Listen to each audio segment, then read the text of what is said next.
Olá, galera. Estamos de volta aqui. Vamos comentar algumas questões, né, que foram colocadas no blog acerca da nossa aula anterior e vamos tentar ajudar os nossos companheiros a esclarecer as suas dúvidas. Bom, a primeira questão diz assim: Olá, prof. A Farroupilha tinha objetivos antimonarquistas ou interesses econômicos? Como ela terminou? Bom, gente, a Farroupilha é uma revolta que acontece no sul, né, no Rio Grande. É uma revolta extremamente importante na história da regência. Ela, na verdade, ela não termina na regência, ela vai terminar já no Segundo Império, já após o golpe da maioridade, já em 1845. E quais são as origens dessa questão do sul? Bom, o sul tinha um papel muito importante. Era a região, sem dúvida, nesse momento, a partir do século XVIII, uma das regiões mais importantes para a primeira colônia portuguesa, né? E depois para o Império.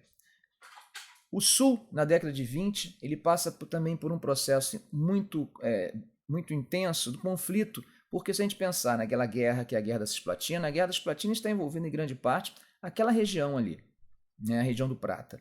E as tropas que vão lutar na Guerra da Cisplatina, grande parte dessas tropas são tropas sulistas. E se nós pensarmos direitinho, essas tropas são derrotadas. A cavalaria gaúcha, né, grande parte da cavalaria que vai participar dessa guerra é a cavalaria gaúcha, e essa cavalaria gaúcha, ao ser derrotada, eu sei que vocês devem estar falando, mas não houve derrota. Bom, o Império não conseguiu impor aquilo que queria e foi obrigado a aceitar, né, a proposta inglesa. Podemos considerar como uma derrota, pelo menos em termos morais, né? Para os gaúchos, eles consideram essa situação uma derrota. Isso vai ficar marcado para eles. Tá? Além dessa questão que já criava uma certa situação de tensão entre o Império, né, e o Rio Grande do Sul, nós podemos imaginar também, quando começa a regência, aquele projeto de descentralização, nós temos uma certa autonomia fiscal para as províncias. Essas províncias passam a ter a capacidade de cobrar impostos. E esses impostos eles acabam encarecendo o principal produto gaúcho do período, que era o charque, né? E esse charque ele pode chegar em algumas províncias do Império mais caras, inclusive, do que o charque gaúcho, o charque argentino, desculpe. E essa concorrência com o charque argentino é que vai criar uma grande desavença em relação ao Império. Tá? Na verdade, temos que entender que o problema não é exportação, né? A questão é mercado interno mesmo. Né? A concorrência com o charque argentino aqui dentro do Império. Isso vai acabar gerando o levante, né? Porque o Império não atende às reivindicações do Sul e o Sul acha que a melhor coisa a fazer é se livrar do Império e criar uma república autônoma. E isso vai gerar um grande atrito entre o Império, que não quer ceder, não quer perder essa colônia, não quer perder, desculpe, essa província, e essa guerra vai se estender até 1845. Bom, a outra parte da questão que ela fala tinha objetivos antimonarquistas ou interesses econômicos. Eu acho que a questão econômica é um ponto muito forte, tá? Que acaba depois levando a questão republicana. Acho que a questão da república ela se torna uma consequência da própria situação que vai se construindo após o rompimento. Mas eu acho que se o Império, né, tivesse atendido aos interesses do Sul, eu acredito que não teria chegado ao ponto de pensar em um movimento republicano. Tanto que houve divergências, tá, entre as principais lideranças quanto a questão de proclamação dessa república ou não. Muito bem, vamos como ela terminou? Bom, ela termina, como eu falei, em 1845, a partir de uma negociação, tá? Duque de Caxias, que vai ser o grande nome do Império nessa resolução aí. E nesse momento em que Duque de Caxias está pacificando o Sul, você tem uma tentativa de negociação. Essa negociação vai se aproximando. Nós temos que entender que a região do Prata era uma região problemática nesse momento.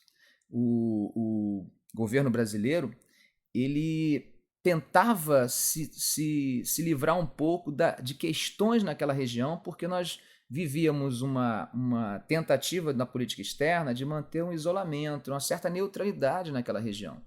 Tá? Tinha a Argentina, nessa época era o Rosas que estava assumindo a Argentina, e o Rosas estava desenvolvendo uma certa hegemonia naquela região do Prata, né, ao ponto de até enfrentar potências europeias e tal. E o Brasil, nesse momento, talvez um pouco fragilizado ou não se sentindo preparado para essa questão, ele tenta se isolar um pouco. Tá? E vai haver também uma questão de alianças entre essa república e alguns grupos que brigavam ali pelo poder no Prata e no Uruguai. Tá? Então tem questões externas ligadas também a esse ponto aí. Só que no final, o Brasil, o Império não quer abrir mão e vai haver negociações. As negociações são interessantes porque chegam ao ponto de até os farroupilhas, soldados farroupilhas, serem incorporados ao exército brasileiro. O que demonstra que há uma boa vontade por parte do Império de resolver o problema. Agora Caxias batendo forte, tá? As negociações aconteciam, eles queriam suspensão dos conflitos, mas Caxias abria um espaço para os negociadores subirem até o Rio de Janeiro, mas continuava atacando, pressão total, e eles acabam se rendendo. Uma coisa interessante também em relação ao trabalho escravo, né? Porque alguns escravos que participaram da Guerra da Farroupilha acabam não recebendo como prêmio aquilo que esperavam, que era a libertação, né? A liberdade, como foi prometido. Essa negociação, inclusive, foi muito dura com o Império, porque o Império não queria ceder porque pensava que poderia ser um mau exemplo para o país naquele momento, que tinha um número de escravos muito grande. Tá? Então, agora outra coisa interessante também é que essa negociação ela se mostra que há uma certa complacência, uma ideia de que até hoje os gaúchos afirmam que não perderam, que não foi uma derrota, porque a negociação foi uma negociação, podemos dizer, amigável. Tá? Bom, espero ter respondido a sua pergunta. Tem uma outra pergunta aqui.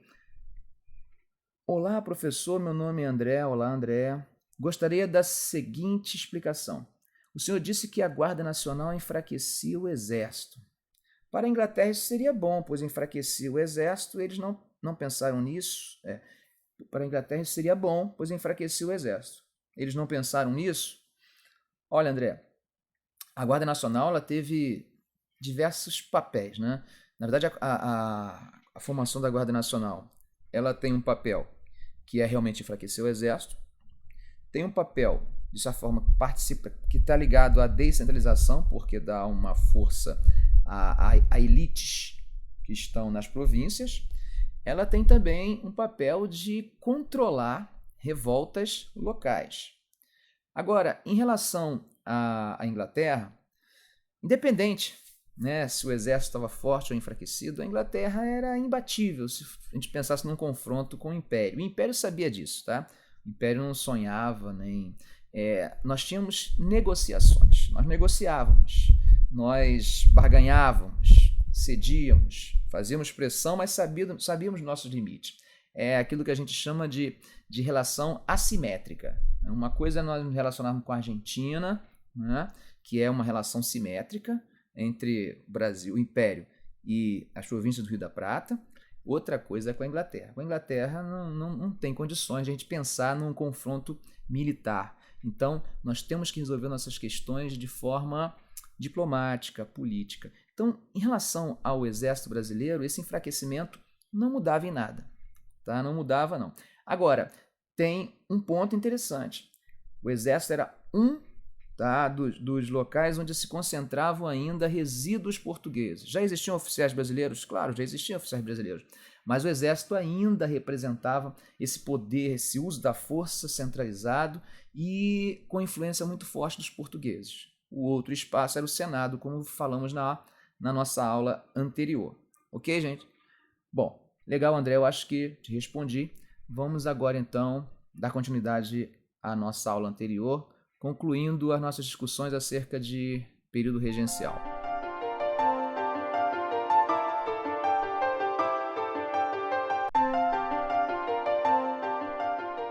Vamos lá, galera. Bom, regência, né? Acho que vocês perceberam a importância que tem compreender esse período da regência. Só para a gente recapitular um pouquinho, ficar tudo fresquinho, organizado. Regência é o período intermediário entre o primeiro e o segundo império. Tá? Isso aí é essencial, isso é básico. Temos que entender, no primeiro império nós tínhamos duas forças. Essas duas forças que, basicamente duas forças, existiam outras, mas basicamente duas forças, eram brasileiros e portugueses. Não eram partidos, podemos dizer que eram grupos, facções, com interesses diversos.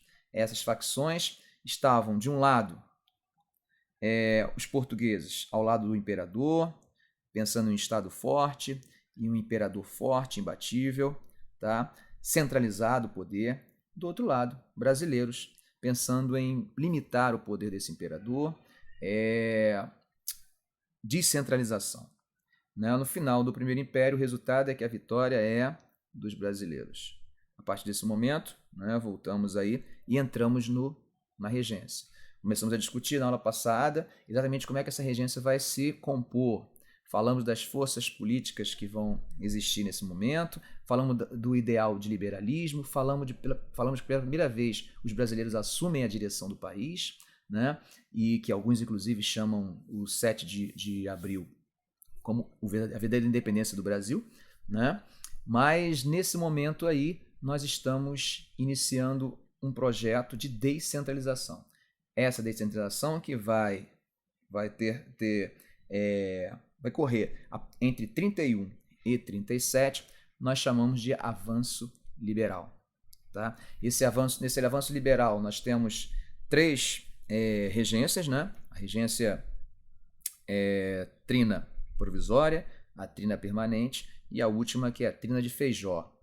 Recapitulando para vocês, né, nós temos durante esse período também um processo de descentralização intenso, marcado por várias medidas tomadas por esses governos, principalmente quando falamos da figura de Feijó, tá, que foi regente durante um período bem curto, mas que teve um papel importante no período anterior como o grande ministro, né, da Justiça, na verdade a grande eminência parda dessa regência. Falamos também da tentativa de romper com aquelas instituições centralizadoras, como o Conselho de Estado, como o Senado, tá? E o poder moderador. Você tem uma vitória parcial, porque você consegue acabar com o Conselho de Estado durante a regência, depois ele volta no Império, né? Durante a regência você acaba com o Conselho de Estado. Você também suspende o uso do poder moderador pelo regente, mas o Senado você não consegue acabar. E aí nós lembramos que o Senado era um local onde existiam portugueses e esses portugueses tinham um mandato vitalício, então não poderíamos tirar de lá. Também falamos que essa descentralização ela vai gerar diversas revoltas, né? É o liberalismo. Falamos das três forças políticas do início do Império, falamos dos restauradores, né? Em grande parte formado por portugueses, nós falamos dos liberais moderados, né? E falamos dos liberais exaltados, essas forças que vão brigar, né? Pelo seu projeto dentro da regência. Só que essas medidas descentralizadoras elas vão acabar tornando o país um verdadeiro caos. E aí nós discutimos diversas revoltas que acontecem, revoltas essas inclusive influenciadas pelas ideias de haitianismo. Embora, gente, não há um consenso geral, existem alguns historiadores, tá, uma minoria, mas que questiona essa questão do haitianismo, mas de forma geral o haitianismo tá colocado como um elemento importante também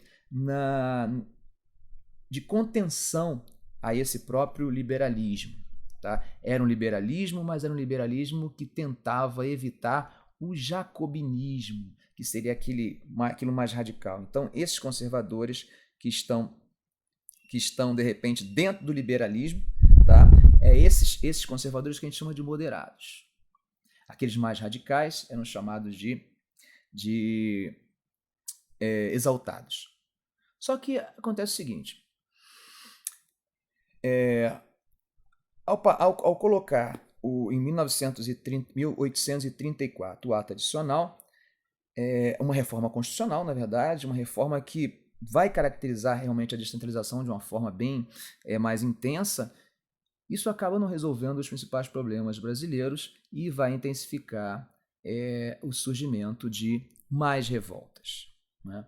E nesse contexto também tem o fim da trina provisória, desculpe, da trina permanente e o início da trina de Feijó, né? Acho que é o último respiro desse liberalismo, que vai de 35 a 37. Feijó, como eu disse na aula passada, ele não resiste e cai.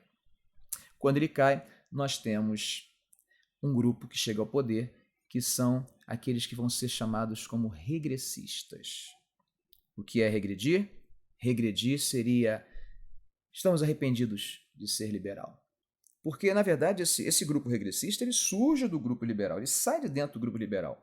Tá? Um dos principais líderes foi Bernardo Pereira de Vasconcelos, que fala aquela famosa frase: fui liberal, hoje sou conservador. Porque ele era liberal quando ele imaginava que era o melhor para o Brasil, mas ele começa a perceber que o caos vai se instalando no país de uma forma tão absurda que ele percebe que parece que deu um passo errado, então ele se arrepende. E essa linha que vai começar a formar um grupo que vai fazer crítica ao projeto liberal e buscar um retorno ao período anterior.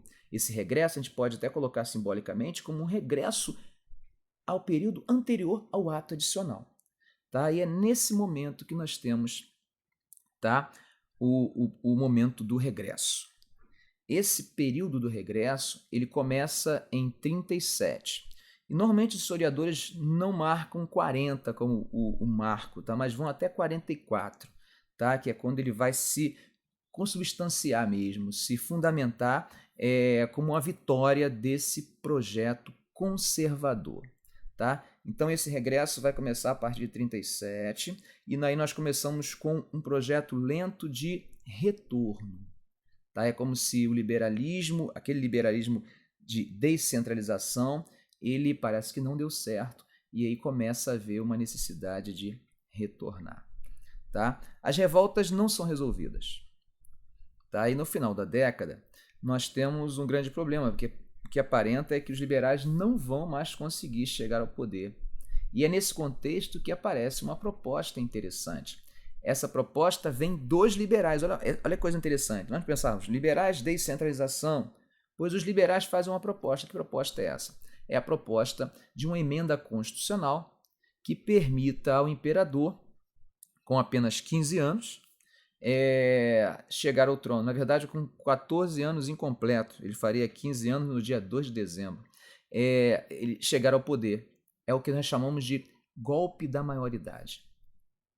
Tá? E o que acontece, na verdade, gente, é que ele vai... os conservadores vão ser consultados, é claro, mas pensem comigo. Vocês imaginem, os conservadores agora são consultados se devem ou não aceitar a chegada de Dom Pedro ao poder com menos de 18 anos. A lei dizia que não podia. Mas o que se vê é a população ansiando por ver Dom Pedro, né, mandando a lei às favas. E os conservadores não têm opção, porque eles sabem, primeiro, que estão indo contra uma vontade que é uma vontade popular. Segundo, que mais tarde Dom Pedro vai assumir. E quem sabe Dom Pedro não se lembre, né, que eles impediram que ele entrasse mais cedo. Então vamos perguntar a Dom Pedro: Dom Pedro, está pronto? Quer esperar até dezembro? Eu nunca estive tão pronto. E aí Dom Pedro assume. A partir desse momento, nós temos o chamado golpe da maioridade, que leva Dom Pedro ao poder. E aí termina o período regencial e começa aquilo que nós chamamos de Segundo Império. Um outro momento super importante. Tá? Nesse momento que Dom Pedro assume o poder, é que nós vamos ter consubstanciado a ideia de um Brasil. A gente percebe que essa vitória dos conservadores ela está sendo construída a partir de todo um projeto que também passa pelo simbólico. Bom, como simbólico nós podemos olhar primeiro a figura de Dom Pedro, como ele conseguia cimentar a opinião pública da brasileira nesse momento, né, de diferentes correntes. a ideia do simbolismo do trono, da figura de Dom Pedro. Um outro elemento também importante, tá? Não é por coincidência que em 37 nós temos a fundação do Colégio Pedro II, a ideia de se criar uma elite, né, no Brasil, de se construir um conhecimento de elite é a partir de 37. Nós temos também nesse mesmo momento a criação do IHGB, né, o Instituto Histórico Geográfico Brasileiro, que também tem um projeto de construir a ideia de Brasil. Até então a gente não tinha muito claro como vamos construir a nossa história. E é ali no IHGB que se pensa isso aí.